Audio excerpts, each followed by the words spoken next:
আসসালামু আলাইকুম বন্ধুরা, আমি রাকিব রায়হান আজকে আপনাদের জন্য অরিজিনাল গডজিলার গল্প নিয়ে হাজির হলাম, যেখানে গডজিলা মানবজাতিকে রক্ষা করতে আসা কোনো হিরো নয়, বরং মানবজাতিকে ধ্বংস করতে আসা একটা ভিলেন ছিল। জাপানিজ অরিজিন এবং ভিএফএক্স ক্যাটাগরিতে অস্কার জেতা গডজিলা -1-এর গল্প আপনাদের সবাইকে মুগ্ধ করবে আশা করি। তো চলুন ভয়ঙ্কর এই গল্পটা শুরু করার আগে ইন্ট্রো চলতে থাকার আপনারা চাইলে ততক্ষণ একটা সাবস্ক্রাইব করে দিতে পারেন। গল্পের শুরুতেই আমরা শিকিশিমা নামের একজন জাপানিজ পাইলটকে তার প্লেন নিয়ে জাপানের একটা দ্বীপে অবতরণ করতে দেখতে পাই। শিকিশিমা ছিল একজন সুইসাইড বোম্বার বিমানের পাইলট।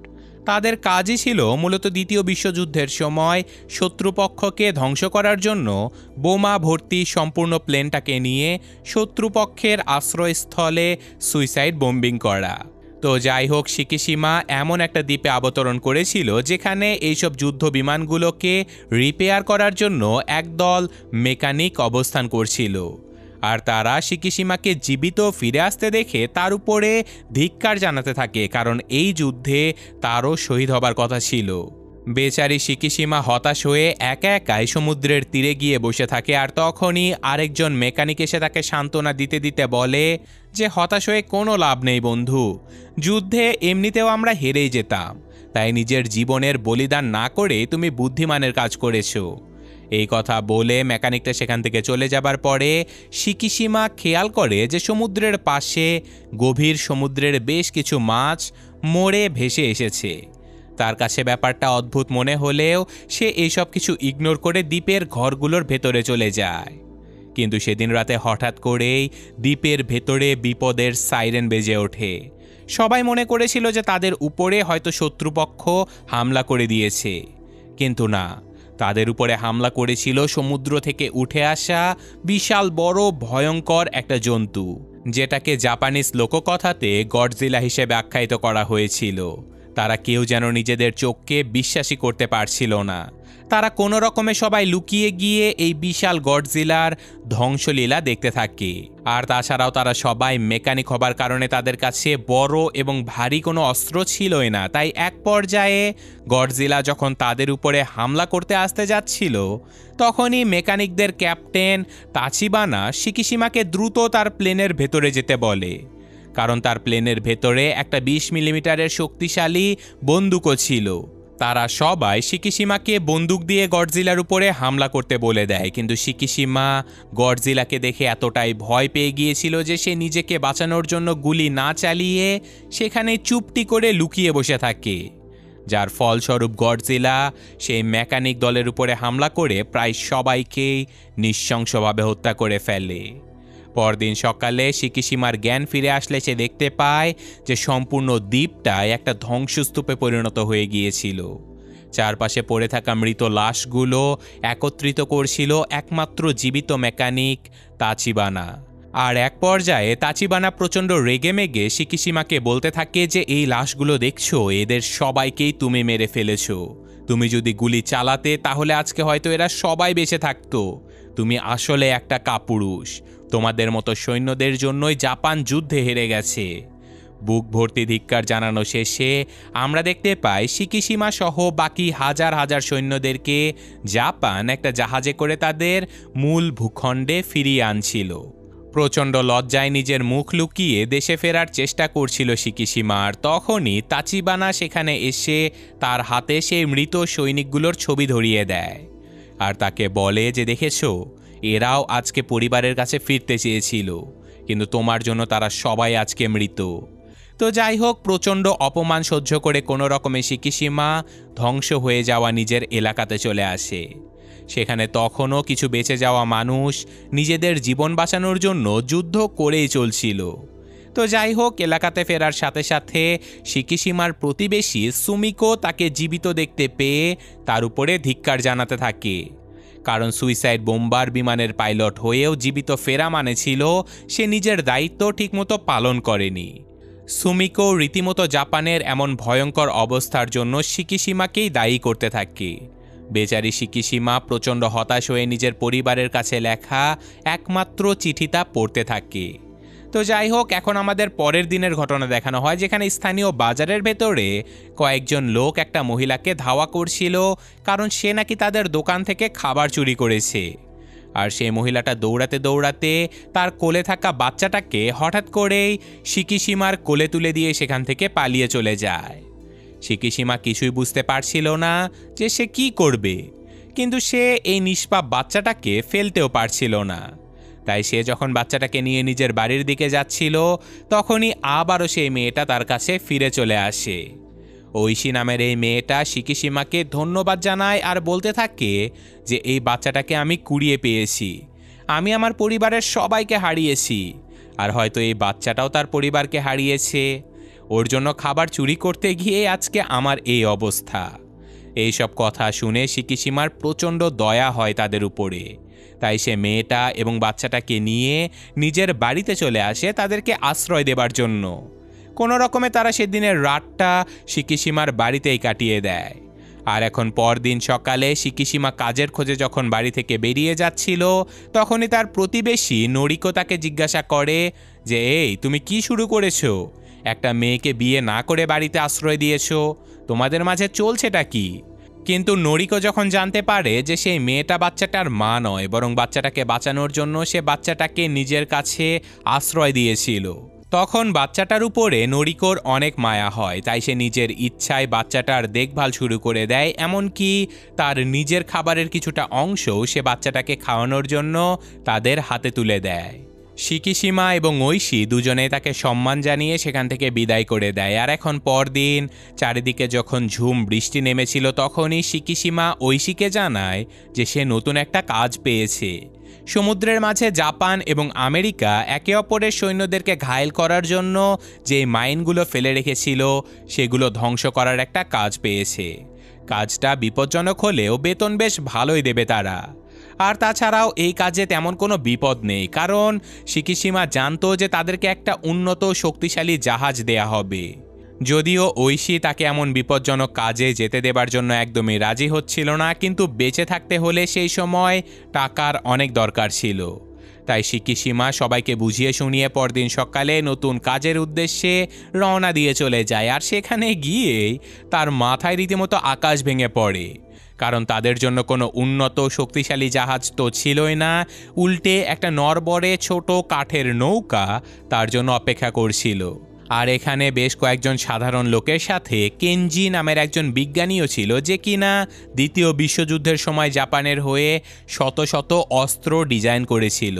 তো যাই হোক, সবার সাথে পরিচিত হয়ে তারা সবাই বেরিয়ে পড়ে সেই মাইনগুলো ধ্বংস করার জন্য।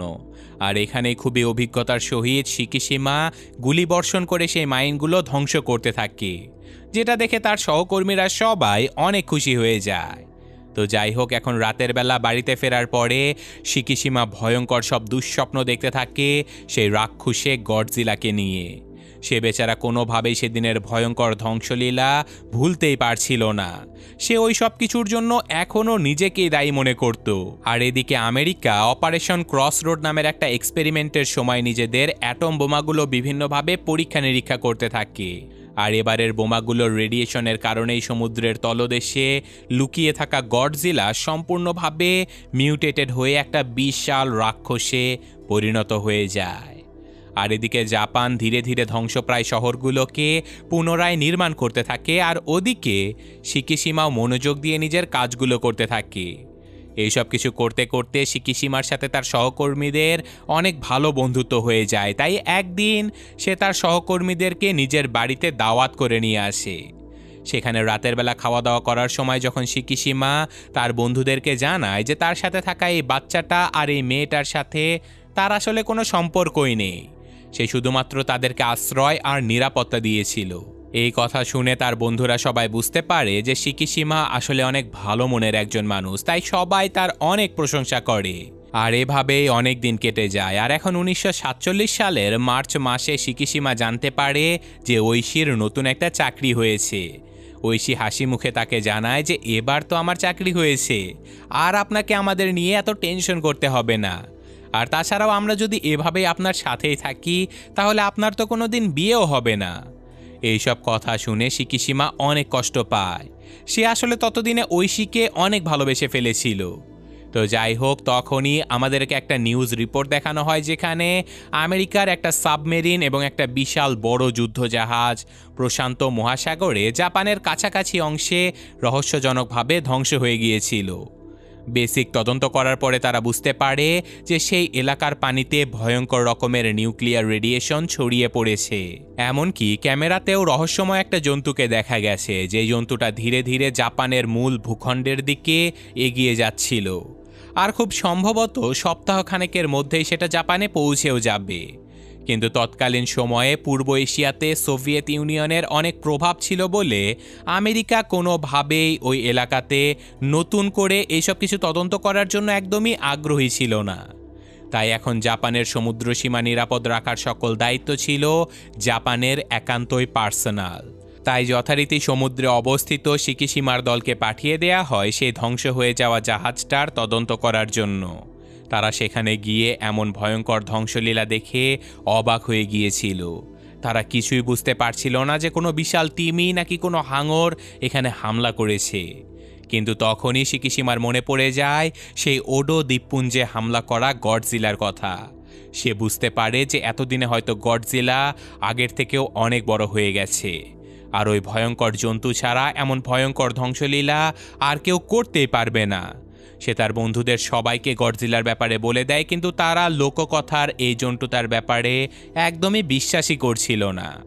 তো যাই হোক, এইসব কিছু পর্যবেক্ষণ করা শেষে তারা যখন বাড়িতে ফিরছিল তখনই শিকিশিমা খেয়াল করে যে সমুদ্রের গভীরের মাছগুলো মরে পানিতে ভেসে উঠেছে, ঠিক যেমনটা ওডো দ্বীপপুঞ্জে হয়েছিল। সে বুঝতে পারে যে তাদের আশেপাশে নিশ্চয়ই কোথাও গডজিলা রয়েছে। তারা দ্রুত চারপাশে সাইরেন বাজিয়ে দিয়ে সকল নৌকাগুলোকে সাবধান করিয়ে দিয়ে সেখান থেকে পালানোর চেষ্টা করে, আর তখনই গডজিলা তাদের পাশের একটা নৌকার উপরে হামলা করে দেয়। উপস্থিত সবাই চোখের সামনে এমন ভয়ঙ্কর একটা জন্তুকে দেখে রীতিমতো স্তব্ধ হয়ে গিয়েছিল। তারা দ্রুত সেখান থেকে পালিয়ে যাবার চেষ্টা করতে থাকে, কিন্তু ততক্ষণে গডজিলা তাদেরকে মারার জন্য তাদের পিছু নিয়েছিল। নৌকাতে থাকা বন্দুকের মাধ্যমে তারা গডজিলাকে প্রতিহত করার অনেক চেষ্টা করে, কিন্তু তাতে কোনো কাজই হচ্ছিল না। তাই তারা বুদ্ধি করে নৌকাতে থাকা বিশাল বড় একটা মাইন সমুদ্রে ফেলে দিয়ে সেটার মাধ্যমে গডজিলাকে উড়িয়ে দেবার প্ল্যান বানায়। তো যথারীতি মাইনটা পানিতে ফেলে দেবার পরে সেটা গডজিলা মুখে নিয়েও নেয়, কিন্তু ততক্ষণে মাইনের সাথে সংযুক্ত তারগুলো ছিঁড়ে যাবার কারণে তারা সেটাকে আর বিস্ফোরিত করতেই পারছিল না। আর এটা দেখে শিকিশিমা এবার সাহস করে গডজিলার মুখের ভেতরেই গুলি বর্ষণ শুরু করে দেয়, আর সেই গুলির আঘাতে মাইনটা বিস্ফোরিত হয়ে গডজিলা সম্পূর্ণভাবে নিস্তব্ধ হয়ে যায়। তারা ভেবেছিল যে গডজিলা হয়তো মারা গেছে, কিন্তু না, গডজিলার মুখ ভয়ঙ্করভাবে ক্ষতিগ্রস্ত হলেও সেটা রীতিমতো চোখের পলকেই আবারও রিকভার হয়ে যায়। আর এবার রেগেমেগে গডজিলা যখন তাদের উপরে হামলা করতে যাচ্ছিল তখনই সেখানে একটা যুদ্ধ জাহাজ এসে গোলাবারুদের মাধ্যমে গডজিলাকে আহত করে ফেলে। কিন্তু গডজিলা এবার পানির নিচ দিয়ে গিয়ে সেই যুদ্ধ জাহাজের উপরে ভয়ঙ্কর হামলা করে দেয়। সম্পূর্ণ জাহাজটা যখন প্রায় ধ্বংস হয়ে গিয়েছিল তখনই পানির নিচ থেকে গডজিলা নিজের সুপার পাওয়ার তথা অ্যাটমিক ব্রেথ ছুঁড়ে মারে। বিশ্বাস করেন, এই গডজিলার অ্যাটমিক ব্রেথ ছিল সব থেকে ভয়ঙ্কর আর ব্যাডঅ্যাস। আর এই ভয়ঙ্কর দৃশ্য দেখে আহত বাকি সৈনিকেরা স্তব্ধ হয়ে যায়। আর এখন সোজা হাসপাতালের বেডে জ্ঞান ফিরে আসে শিকিশিমার। সেখান থেকে তার বন্ধুরা তাকে সুস্থ সবল করে আবারও বাড়িতে পাঠিয়ে দেয়। আর বাড়িতে যাবার পর থেকেই শিকিশিমা প্রচণ্ড ভয়ে আর লজ্জায় মুখ লুকিয়ে রাখতে শুরু করে, যেটা দেখে ঐশী তাকে জিজ্ঞাসা করতে থাকে যে আপনার কি হয়েছে, কেন আপনি এতটা চুপচাপ হয়ে গেছেন? আমরা এত বছর হলো একসাথে আছি, আপনি আমাকে সব কিছু খুলে বলুন। আর ফাইনালি শিকিশিমা প্রথমবারের মতো তাকে সব কিছু খুলে বলে যে অনেক বছর আগে ওডো দ্বীপপুঞ্জে সে যখন যুদ্ধ থেকে ফিরছিল তখনই সেখানে ডাইনোসরের মতো একটা জন্তু হামলা করে দিয়েছিল। সে অনেক চেষ্টা করেও নিজের জীবন হারানোর ভয়ের কাছে হেরে গিয়েছিল বলে সেদিন তার চোখের সামনে অনেকগুলো মানুষ মারা গিয়েছিল।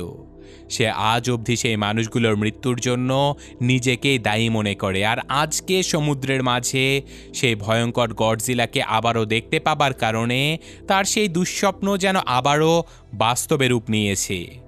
আর এখন আমাদের পরের দিনের ঘটনা দেখানো হয়, যেখানে জাপানের নৌবাহিনী সমুদ্রের ভেতরে গিয়েছিল গডজিলাকে জাপানের মূল ভূখণ্ডতে আঘাত করার আগেই মেরে ফেলার জন্য। তারা চারপাশে মাইন লাগিয়ে গডজিলাকে বিস্ফোরিত করে দেবার অনেক চেষ্টা করে, কিন্তু তাতে কোনোই লাভ হয় না। কিছুক্ষণের মধ্যেই সৈকতের পাশের শহরে বিপদের সাইরেন বাজিয়ে দেয়া হয়। রেডিওর মাধ্যমে জানিয়ে দেয়া হয় যে বিশাল বড় একটা জন্তু অলরেডি সমুদ্র সৈকতে পৌঁছে গেছে। আর কিছুক্ষণের মধ্যেই আমরা গডজিলাকে দেখতে পাই, যে কিনা জনবসতির মধ্যে হামলা করে দিয়েছিল। আর এই সব কিছুর মধ্যেই ট্রেনে করে নিজের কাজে যাচ্ছিল ঐশী। সে কিছু বুঝে ওঠার আগে গডজিলা তার ট্রেনের উপরে হামলা করে দেয়, আর ট্রেনের ভেতরকার সকল লোকগুলো ঘটনাস্থলে মারা গেলেও ভাগ্যের জোরে ঐশী কোনো রকমে এ যাত্রায় নিজেকে বাঁচিয়ে নেয়। কিন্তু ততক্ষণে গডজিলা সম্পূর্ণ শহরটাকে তছনছ করে দিতে শুরু করে দিয়েছিল। আর এই সব কিছুর মধ্যে এত বিশাল জন্তুটাকে দেখে লোকজন যখন পিঁপড়ার মতো চারিদিকে নিজের জীবন বাঁচানোর জন্য ছুটে যাচ্ছিল, তখনই সেখানে মাটিতে পড়ে যায় ঐশী। তবে সৌভাগ্যবশত ঐশীকে বাঁচানোর জন্য সেখানে শিকিশিমা চলে আসে, আর তারা সবাই নিজেদের প্রাণ বাঁচানোর জন্য পালিয়ে যেতে থাকে। কিন্তু তখনই কয়েকটা আর্মি ট্যাঙ্কের হামলায় গডজিলা প্রচণ্ড রেগে যায়, আর সে প্রথমবারের মতো সবার সামনে নিজেকে নিউক্লিয়ার চার্জ করে নিতে থাকে। আর ফাইনালি সিনেমার সবথেকে ভয়ঙ্কর সিন, যেখানে গডজিলা তার অ্যাটমিক ব্রেথের মাধ্যমে বিশাল একটা নিউক্লিয়ার বিস্ফোরণ ঘটিয়ে ফেলে। আর এবার শিকিশিমাকে বাঁচানোর জন্য বেচারি ঐশী নিজের জীবন কুরবানি করে দেয়। আর এই ভয়ঙ্কর ধ্বংসলীলায় মুহূর্তের মধ্যেই সম্পূর্ণ শহর জনমানবহীন ধ্বংসস্তূপে পরিণত হয়ে যায়। আর এবারই প্রথম শিকিশিমা এই বিশাল গডজিলার দিকে তাকিয়ে প্রচণ্ড রাগে চিৎকার করতে থাকে, আর তার চোখে আমরা গডজিলাকে ধ্বংস করার ভয়ঙ্কর একটা প্রতিজ্ঞা দেখতে পাই। ভয়ঙ্কর এই বিস্ফোরণের কারণে প্রায় 30,000 মানুষ মারা গিয়েছিল, আর চারিদিকে অ্যাসিডিক বৃষ্টিও শুরু হয়ে গিয়েছিল। আর তার মধ্যে ঘরের ভেতরে সব হারিয়ে শিকিশিমা স্তব্ধ হয়ে বসেছিল। আর বেচারি আকিকো নামের সেই বাচ্চা মেয়েটা তার পালিত মাকে হারিয়ে অঝরে কান্না করতে থাকে। শিকিশিমার স্তব্ধতা দেখে কেনজি নামের সেই বিজ্ঞানীটা তার কাছে গিয়ে বলে যে আমি সহ আর্মির আরও বড় বড় কর্মকর্তারা মিলে গডজিলাকে মারার একটা প্ল্যান বানিয়েছি। তুমি কি এই প্ল্যানের সাথে যুক্ত হতে চাও? যেহেতু গডজিলার জন্য শিকিশিমা সব কিছু হারিয়েছিল, তাই সে এবার গডজিলাকে মারার জন্য সবার আগে প্রস্তুত ছিল। তাই এখন তারা একটা মিটিংয়ে জয়েন করে, যেখানে জাপানের আর্মি জেনারেল এবং বিজ্ঞানী কেনজি সকল আর্মি অফিসারদের উদ্দেশ্য করে বলতে থাকে যে দেখুন, আমরা সবেমাত্র যুদ্ধ শেষ করে উঠে দাঁড়ানোর চেষ্টা করছিলাম, আর এই মুহূর্তে আমাদের উপরে এই ভয়ঙ্কর জন্তুটা হামলা করে দিয়েছে। আমাদেরকে সাহায্য করার মতো কেউ নেই। জাপানকে বাঁচাতে হলে জাপানের লোকজনদেরকেই এগিয়ে আসতে হবে। এই কথা শুনে উপস্থিত সবাই বলতে থাকে যে আপনি তো দিবার স্বপ্ন দেখতে শুরু করেছেন। আমাদের কাছে ভারী কোনো গোলা বারুদও নেই যা দিয়ে আমরা গডজিলাকে হারাতে পারবো। আর তখনই বিজ্ঞানী কেনজি সবাইকে উদ্দেশ্য করে বলে যে গোলা বারুদ দিয়ে হয়তো আমরা কখনোই গডজিলাকে মারতেই পারবো না। সে নিজেকে অনেক দ্রুত রিকভার করে নিতে পারে। তাই আমি একটা বুদ্ধি বের করেছি, যার মাধ্যমে গডজিলার চারপাশে ফ্রেয়ন গ্যাস ছেড়ে দিলে সে খুব দ্রুত পানিতে তলিয়ে যাবে। আর আমরা যদি গডজিলাকে কোনোভাবে পানির প্রায় 1500 মিটার নিচে নামাতে পারি, তাহলে পানির চাপে গডজিলা সেখানে ধ্বংস হয়ে যাবে। কারণ সাধারণত পানির এতটা নিচে সমুদ্রে জন্ম নেয়া কোনো জন্তুই টিকে থাকতে পারে না। আর তাছাড়াও এত দ্রুত চাপের পরিবর্তন হবার কারণে যে কোনো বস্তু ইমপ্লোড হয়ে ধ্বংস হয়ে যাবে। কিন্তু উপস্থিত সবাই বারবার বলতে থাকে যে গডজিলা যদি এতে ধ্বংস না হয় তাহলে আমাদের কি হবে। তখন বিজ্ঞানী তাদেরকে আরেকটা প্ল্যান দেখায়, যেখানে বেলুনের মতো বস্তুর মাধ্যমে পানির 1500 মিটার তলদেশ থেকে খুব দ্রুত গডজিলাকে আবারও উপরে নিয়ে আসা হবে। আর এতে করে আহত গডজিলা এত দ্রুত চাপের পরিবর্তন সহ্য করতে পারবে না, আর অবশ্যই মারা যাবে। কিন্তু বিজ্ঞানীর কথার উপরে কেউই বিশ্বাস করতে পারছিল না। আর তাছাড়াও এই লোকগুলো এখন নিজেদের পরিবার পরিজন এইসব কিছুর কথা ভেবে অনেকেই জেনারেলকে বলে দেয় যে দেখুন, আমরা সবেমাত্র একটা যুদ্ধ থেকে উঠেছি, আমরা আর কোনো বিপদের মাঝে যেতে চাই না। জেনারেল মন খারাপ করে হলেও সবাইকে বলে যে ঠিক আছে, আপনারা যা ভালো মনে করবেন তাই করুন, আমি আপনাদেরকে কোনো কিছুতেই জোর করার অধিকার রাখি না। উপস্থিত লোকজনের মধ্যে অর্ধেক লোকজন সেখান থেকে বাড়িতে চলে যায়, কিন্তু বাকি কয়েকজন লোক নিজেদের মাতৃভূমিকে বাঁচানোর জন্য নিজেদের জীবনের বলিদান করতেও পিছু পা হচ্ছিল না। তারা যুদ্ধে যাবার জন্য প্রস্তুত হয়ে যায়। আর এখন রাতের বেলা তারা সবাই একসাথে যখন খাওয়া দাওয়া করছিল, তখনই শিকিশিমা বিজ্ঞানীর সাথে আরেকটা ব্যাপার নিয়ে আলোচনা করতে থাকে। সে গডজিলাকে মারার জন্য আরও একটা প্ল্যান বানায়। প্ল্যানটা হলো সে এবারও একটা বোমারু বিমান চালাবে, যেটাতে অনেক ভয়ঙ্কর বিস্ফোরক থাকবে। আর যদি কোনো কারণে কেনজির দুইটা প্ল্যান কাজ না করে, তাহলে সে নিজের বোমারু বিমানসহ নিজেকে গডজিলার উপরে বিস্ফোরিত করে দেবে। এই কথা শুনে সবাই তাকে এই কাজ করতে নিষেধ করলেও শিকিশিমা ঐশীর মৃত্যুর প্রতিশোধ নেবার জন্য হলেও এখন গডজিলাকে ধ্বংস করতে চায়। তাই শিকিশিমার এমন প্রতিজ্ঞা দেখে বাধ্য হয়ে কেনজি তাকে একটা প্রোটোটাইপ যুদ্ধবিমানের কাছে নিয়ে যায়, যেটা এখনও পরিপূর্ণভাবে তৈরি করাই হয়নি। এই বিমানটা দেখে এটার উপরে অনেক কিছু মডিফাই করার চিন্তাভাবনা চলে আসে শিকিশিমার মাথায়। কিন্তু এই কাজগুলো করবে কে? কারণ যুদ্ধের পরে জাপান এইসব যুদ্ধের জিনিসপত্র তৈরি বা ঠিকঠাক করার জন্য কোনো অভিজ্ঞ লোককে কাজে রাখেইনি।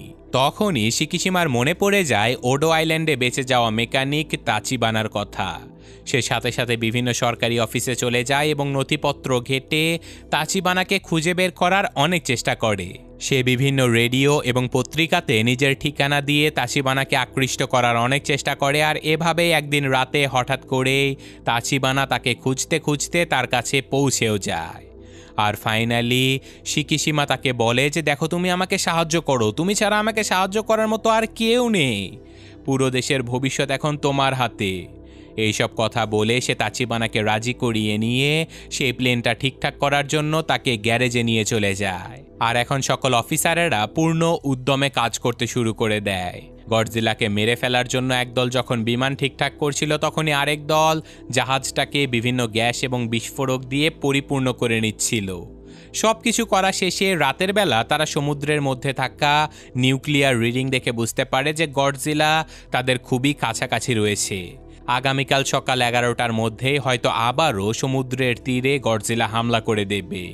তাই আগামীকাল যুদ্ধে যাবার আগে শেষবারের মতো বিজ্ঞানী কেনজি তাদের সবাইকে উদ্দেশ্য করে বলতে থাকে যে আমরা অনেক কিছু সহ্য করেছি, ভয়ঙ্কর যুদ্ধ, নিউক্লিয়ার বোমা, খাবারের অভাব, এই সব কিছুতে আমরা লক্ষ লক্ষ জাপানিজ ভাই বোনদেরকে হারিয়ে ফেলেছি।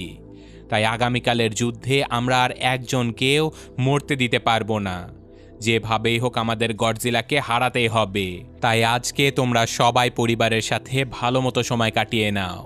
এই কথা বলে তারা সবাই যে যার মতো বাড়িতে চলে যেতে থাকে। কিন্তু তখনই শিরো নামের একটা বাচ্চা ছেলে আর্মি অফিসারদেরকে বিভিন্নভাবে বুঝাতে থাকে যে আমিও আপনাদের সাথে যুদ্ধে যেতে চাই, আমি আপনাদের অনেক কাজে লাগতে পারি।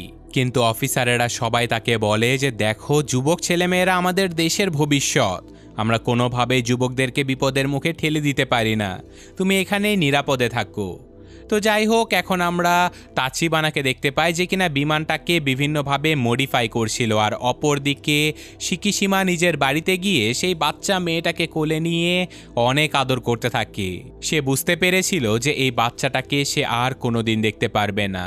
তাই বাচ্চাটা কান্না শেষ করে যখন ঘুমিয়ে গিয়েছিল, তখনই সে বাচ্চাটার পাশে একটা চিঠি রেখে ভয়ঙ্কর যুদ্ধে যাবার জন্য বাড়ি থেকে চিরদিনের জন্য বেরিয়ে পড়ে। সে এখন বিমান ওড়ানোর জন্য সেই গ্যারেজে চলে যায়। আর সেখানে তাচিবানা তাকে বিমান ওড়ানোর সকল দিক নির্দেশনা দিয়ে দেয়। আর তাচিবানা তাকে বলে যে দেখো, তোমাকে বেঁচে থাকার চেষ্টা করতে হবে, আকিকোর মতো বাচ্চাটার জন্য হলেও তোমাকে বেঁচে থাকার চেষ্টা করা উচিত। এদিকে পরদিন সকালে আকিকো ঘুম থেকে উঠে চিঠিটা নিয়ে তাদের প্রতিবেশী সুমিকোর হাতে তুলে দেয়। সুমিকো দেখতে পায় যে শিকিশিমা সেখানে লিখেছিল যে আমি হয়তো আর কোনো দিন বাড়িতে ফিরবো না, এখানে কিছু টাকা রেখে গেলাম, তুমি দয়া করে আকিকোর খেয়াল রেখো। বেচারি সুমিকো এতিম এই বাচ্চাটাকে বুকে জড়িয়ে নেয়। আর এদিকে সমুদ্রের মাঝে তারা সবাই যখন গডজিলার জন্য অপেক্ষা করছিল, তখনই সমুদ্রের তীরে গডজিলা এসে হামলা করে দেয়, যেটা দেখে দ্রুত প্লেন উড়িয়ে নিয়ে শিকিশিমা গডজিলাকে বিরক্ত করার জন্য বেরিয়ে পড়ে। কিন্তু এদিকে গডজিলা ধীরে ধীরে ঘনবসতিপূর্ণ এলাকার দিকে এগিয়ে যাচ্ছিল। কিন্তু তখনই গডজিলাকে বিরক্ত করার জন্য সেখানে শিকিশিমা পৌঁছে যায়। আর সে গডজিলাকে বিভিন্নভাবে গুলি করে বিরক্ত করে তাকে নিজের প্লেনের পেছনে পেছনে আবারও সমুদ্রের ভেতরে নামিয়ে আনে। আর গডজিলা যখন তার পিছু পিছু সমুদ্রের অনেকটা ভেতরে চলে এসেছিল, তখনই সমুদ্রের মাঝে থাকা বাকি অফিসারেরা একটা ফাঁকা জাহাজ গডজিলার সামনে পাঠিয়ে দেয়। কারণ গডজিলা যখন প্রচণ্ড রেগে যায় তখন অ্যাটমিক ব্রেথ ছুড়ে দেয়, আর সেটা যেন কারো কোনো ক্ষতি করতে না পারে, তাই এই ফাঁকা জাহাজটাকে ধ্বংস হবার জন্য সামনে পাঠিয়ে দেয়া হয়েছিল। আর যথারীতি গডজিলা অ্যাটমিক ব্রেথের মাধ্যমে সেই জাহাজটাকে ধ্বংস করে দেয়। আর এটা দেখে সবাই প্রচণ্ড ভয় পেয়ে গেলেও বিজ্ঞানী সবাইকে শান্ত হতে বলে, কারণ গডজিলা একবার অ্যাটমিক ব্রেথ ইউজ করলে পরবর্তীতে ইউজ করার আগে তার অনেকটা সময় দরকার হয় নিজেকে চার্জ করার জন্য। আর মাঝখানের এই সময়টাতেই গডজিলা সবথেকে বেশি দুর্বল থাকে, তাই তারা সবাই মিলে জাহাজ দিয়ে চারদিক থেকে গডজিলাকে ঘিরে ফেলতে শুরু করে। বেশ অনেকক্ষণ চেষ্টা করার পরে অনেক বিপদ আপদ পাড়ি দিয়ে তারা ফাইনালি গডজিলাকে চারপাশ থেকে দড়ি দিয়ে বেঁধে ফেলে। আর এই সব কিছু দেখে আবারও রেগে মেগে গডজিলা যখন নিজেকে চার্জ করে ফেলেছিল, তখনই একদম শেষ মুহূর্তে তারা সবগুলো গ্যাস সিলিন্ডার বিস্ফোরণ করে ফেলে, যার ফলে সরাসরি গডজিলা পানিতে ডুবে যেতে থাকে। আর প্রায় 5 মিনিটের মধ্যেই গডজিলা একদম 1500 মিটার গভীর পানির নিচে তলিয়ে যায়। সাথে সাথে গডজিলার অ্যাটমিক চার্জগুলো নষ্ট হয়ে যায়। উপরে থাকা মানুষগুলো অপেক্ষা করতে থাকে গডজিলা মারা গেছে কিনা এটা দেখার জন্য, কিন্তু তখনই পানির নিচ থেকে দড়িতে টান পড়াতে তারা বুঝতে পারে যে গডজিলা তখনও জীবিত আছে। তাই তারা প্ল্যান বি অনুযায়ী সেই বেলুনটা ফুলিয়ে গডজিলাকে দ্রুত উপরে উঠিয়ে আনতে থাকে। কিন্তু এ পর্যায়ে 800 মিটার উপরে আসার পরে হঠাৎ করে সব কিছু স্তব্ধ হয়ে যায়, কারণ গডজিলা সেই বেলুনগুলোকে ছিঁড়ে ফেলেছিল আর সে নিজেকে পানির ভেতরেই স্থির রেখেছিল। তারা জাহাজের ক্রেনগুলোর মাধ্যমে গডজিলাকে টেনে উপরে তোলার প্রাণপণ চেষ্টা করছিল, কিন্তু গডজিলা এতটাই শক্তিশালী ছিল যে তাদের জাহাজ কোনোভাবেই এই ওজনটা তুলতেই পারছিল না। আর তাই তারা যখন হাল ছেড়েই দিয়েছিল, তখনই তাদেরকে সাহায্য করার জন্য সেখানে শিরো নামের সেই বাচ্চা ছেলেটা তার সকল দলবলকে সহ বেশ কয়েকটা নৌকা নিয়ে সেখানে পৌঁছে গিয়েছিল। আর এখন তারা সবাই মিলে একসাথে গডজিলাকে টেনে উপরে তুলতে থাকে। আর ফাইনালি গডজিলা উপরে আসলে আমরা দেখতে পাই গডজিলার শরীর পুরোটাই ক্ষতবিক্ষত হয়ে গিয়েছিল, কিন্তু তখনও গডজিলা প্রচণ্ড শক্তিশালী ছিল বলে সে আবারও নিজেকে চার্জ করতে থাকে। আর এটা দেখে উপস্থিত সবাই বুঝে গিয়েছিল যে এখন তারা হয়তো আর কেউ বাঁচতেই পারবে না। কিন্তু একদম শেষ মুহূর্তে শিকিশিমা নিজের প্লেনটা নিয়ে উড়ে আসতে থাকে এবং একদম অ্যাটমিক ব্রেথ ছুঁড়ে মারার আগ মুহূর্তে সে নিজের প্লেনটা গডজিলার মুখের ভেতরে বিস্ফোরিত করে ফেলে। সবাই যখন শিকিশিমার জীবনের বলিদান দেখে অবাক হয়ে গিয়েছিল, তখনই বিজ্ঞানী দেখতে পায় যে শিকিশিমা বিমান থেকে বেরিয়ে প্যারাশুট দিয়ে নিচে নেমে আসছিল। আসলে বিমানে ওঠার আগে প্রথমবারের মতো তাচিবানা তাকে বাঁচানোর জন্য প্লেনের ভেতরে একটা ইমার্জেন্সি ইজেকশন সিস্টেম তৈরি করে ফেলেছিল, যার ফলে আজকের এই ভয়ঙ্কর যুদ্ধ শেষেও শিকিশিমা প্রাণে বেঁচে যায়। আর এদিকে অ্যাটমিক ব্রেথ মুখ দিয়ে বের না হবার কারণে সেগুলো গডজিলার শরীরের ভেতরেই বিস্ফোরিত হয়ে গডজিলা একদম ধ্বংস হয়ে টুকরো টুকরো হয়ে যায়। আর ফাইনালি সবাই শিকিশিমাকে বীরের মর্যাদায় সম্মান দিতে থাকে। শিকিশিমা নিজের জীবনের সবথেকে বড় সম্মাননা নিয়ে আবারও দেশের মাটিতে ফিরে আসে। আর সমুদ্র তীরে আসার সাথে সাথে তার প্রতিবেশী সেই মহিলাটা তাকে একটা চিঠি দিয়ে দেয়, যেটা দেখে শিকিশিমা প্রচণ্ড খুশি হয়ে যায়। আর সে হাসপাতালে ছুটে গেলে দেখতে পায় তার প্রিয়তমা ঐশী ভয়ঙ্কর আহত হয়ে গেলেও সে প্রাণে বেঁচে গিয়েছিল। কিন্তু তারা দুজন যখন একে অপরকে ফিরে পেয়ে জড়িয়ে ধরে কান্না করছিল, তখনই ঐশীর ঘাড়ে আমরা একটা রহস্যময় প্যারাসাইট দেখতে পাই। শুধু তাই নয়, সমুদ্রের নিচে টুকরো টুকরো হয়ে তলিয়ে যাওয়া গডজিলাকেও আমরা আবারও রিফর্ম হতে দেখতে পাই। আর এই ঘটনার সাথে সাথেই আজকের এই গল্পটা শেষ হয়ে যায়। যদিও সেই প্যারাসাইট বা গডজিলার রিফর্ম হওয়ার ব্যাপারটা নিয়ে আর কোনো তথ্য আমাদের এই সিনেমাতে দেয়া হয়নি, তার মানে এই সিনেমার পার্ট 2 অবশ্যই আসবে, যেখানে এই সবগুলো প্রশ্নের উত্তর দেয়া হবে। তো যাই হোক, গডজিলা -1 গল্পটা আপনাদের কাছে কেমন লাগলো? আমার কাছে কিন্তু অসাধারণ লেগেছে। এটা সম্পূর্ণ ওয়ার্নার ব্রোসের গডজিলা থেকে আলাদা ছিল। তো বাকিটা আপনাদের মন্তব্য আপনারা কমেন্টে অবশ্যই জানাবেন। আমি আজকের মতো বিদায় নিচ্ছি। আল্লাহ হাফেজ।